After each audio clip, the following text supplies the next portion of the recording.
The two most important days of our life, the day we were born and the day we found out why, for real. I heard Darius Daniels say peace is priceless, and we would never have peace by chasing peace. We have peace by chasing our purpose and chasing integrity, because when we chasing our purpose and chasing integrity, we not gonna make decisions that will cost us our peace no matter what we obtain. And so if you chasing your purpose and you chasing integrity, any loss, any setback, you can go through with a smile on your face knowing you did it in the name of integrity and in your purpose. But when you sell out your purpose or sell out your integrity and you attain something, you cannot look in the mirror and know you done sold your soul. And so a lot of times we want to touch healing beads and touch crystals or go out in a quiet place thinking we chasing peace, but on the inside we still have no peace, because peace is an inside job. And so if we chase our purpose and chase integrity, we will have peace. But if we chase things that bring us peace and try to chase peace, we would never have inner peace. It's just putting a band-aid over a stab wound, because peace is an inside job for real. We have to choose calling over convenience, because a lot of times our calling do not be convenient. Jesus talked about dying himself, how I would destroy this temple and raise it up in 3 days. And when it was time to go to the cross, he tried to get out of it. But he understand this is inconvenient, but this is my calling, so he went to the cross. And so a lot of times our calling don't be convenient, but we got to choose our calling over convenience for real. Our problems push us into our purpose. What Satan used for our harm, God used for our good. Moses killed a man and was labeled a murderer in Egypt, and he had to go flee and be out in the wilderness, and God needed him to learn the wilderness so when he freed his people, he could teach them how to maneuver through the wilderness to get to the promised land. And so what Satan mean for our harm, a lot of times God will use for our good when we walking in our God-given purpose, for real. We try to get stuff out of people that they just don't have. We want love from this person and they don't have any love to give.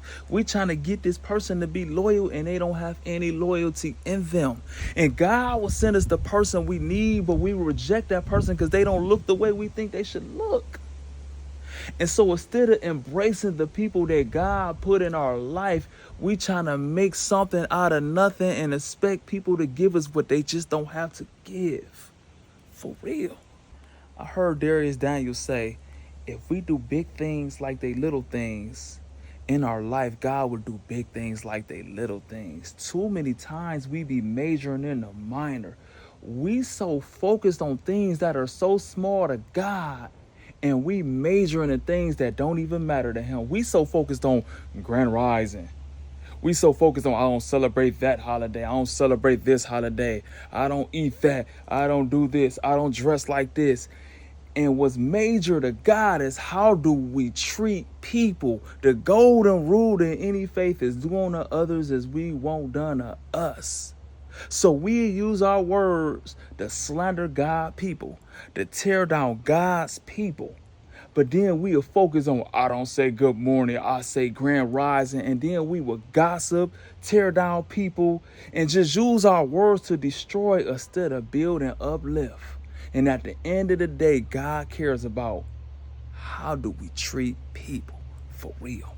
Darius Daniels taught me, we make our choices and then our choices make us. Our decisions is tied to our destiny. And the decisions we make either get us closer or further away from our destiny for real. When we have our mind made up that nothing happened to me, it happened for me. I had to go through this so I can gain wisdom, so I can gain experience, so I could be a stronger person, or I had to go through this so you don't have to go through that.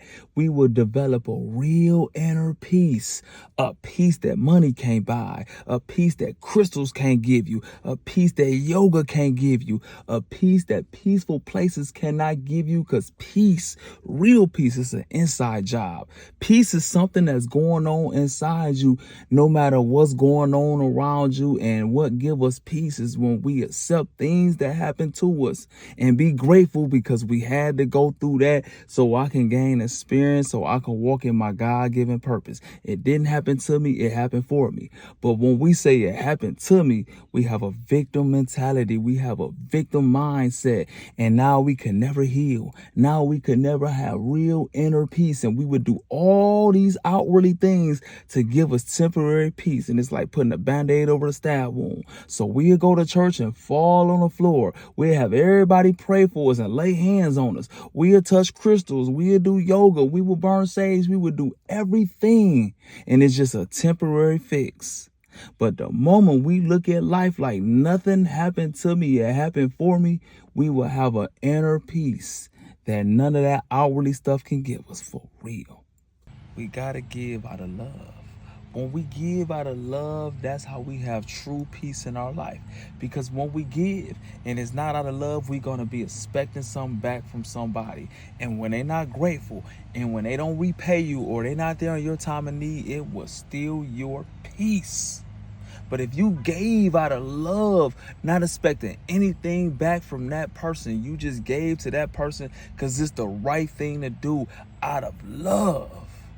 If they don't give to you back, if they don't say thank you, if they're not there in your time of need, it won't even matter and you will still have your peace because you didn't do it just for them or wanting something back from them. You did it because it was the right thing to do out of love. So you didn't lose anything because you gave out of love. And that's a way to have true peace in our life for real. When we seek in peace, we have to understand what battle to fight, when to speak and when not to speak. A lot of times we speak when we should be quiet and let people be. Too many times we try to make sense to somebody who don't want to be made sense to or have no sense, and it drains us and steals our peace. And a lot of times we don't speak up when we should speak up, and then we regret it. And now we looking in the mirror like, man, I should have told that person. I should have confronted that person. And so knowing when to speak or when not to speak and what battle to fight is one of the keys to us having peace for real. Jesus washed his disciples' feet to let them know we are here to serve. If I am who I am and I got on my hands and my knees to wash your feet, how do we supposed to treat our people? And that's in service. We take all our gifts, all our wins, and we pass it down and teach the next generation and let them understand this is how I won. We take all our losses, all our setbacks, learn the wisdom from it, learn the patience from it, learn the empathy from it, learn the life lessons, pass it down and help somebody else so they won't go through the exact same thing, or you can help them get through that so they can help somebody else. And that's how we are here to serve. That's how we serve our people. And that's how we walk in our God-given purpose, by understanding nothing happened to me, it happened for me. I had to go through this. I had to learn the experience so God could use me to help other people.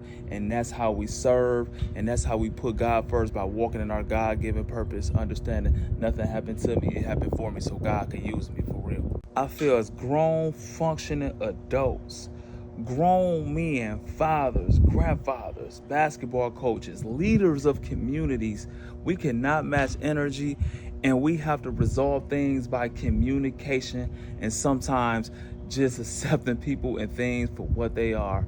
You cannot make sense to everybody. Some people don't want to be made sense to, and they have no sense. So us going in the backyard to have a good old-fashioned neighborhood fade, bro, man, that's for young boys, man, and that's just for weak-minded, peanut-brain people, man. But us as men, bro, we should be able to communicate, and if it's no understanding, you know what, bro, to each his own. I gotta love you from a distance. And we gotta get to that point. Can you imagine great men, great leaders, builders? Can you imagine Elon Musk have a dispute with Bill Gates and they go in the backyard and fight? It's only nigga stuff, bro. And so we gotta grow out of that. A couple months ago, I had the attitude all disrespectful people should be shot or punched in their mouth. And sometimes disrespectful people just never had that good butt kicking that'll humble them. But as men, as leaders, bro, we cannot match their energy. It should happen to them, but not by us, bro. Because that moment we kill who we are to get in the mud and wrestle with that pigs in that pig pen, we'll be like, I got out of character. No, that's still in you. You just jump back in character. You got out of character. We were trying to be this humble king. And so we have to be men, bro, and understand if I can't conversate and come to agreement with about it, I don't need to be in your presence, bro, and I'ma love you from a distance for real. Our mission at the One Nation of Christ Ministries is to serve, unify, uplift, and renew the mind and spirit of our people in our community. If you want to be a member of us walking in our God-given purpose, doing what God called us to do, please join us at onenationofchrist.com. That's onenationofchrist.com. Love and respect.